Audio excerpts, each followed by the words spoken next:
Hi everyone, আজ বানাচ্ছি ডিমের কষা।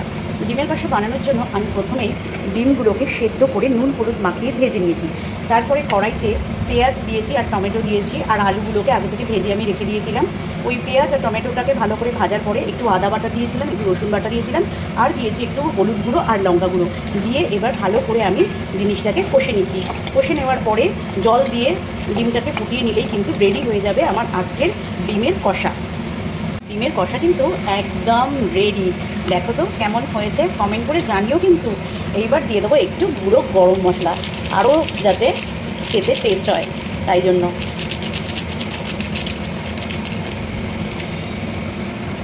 গুঁড়ো গরম মশলা দিয়ে একটু নেড়ে নিলাম। ব্যাস রেডি হয়ে গেল আমার আজকের ডিমের কষা।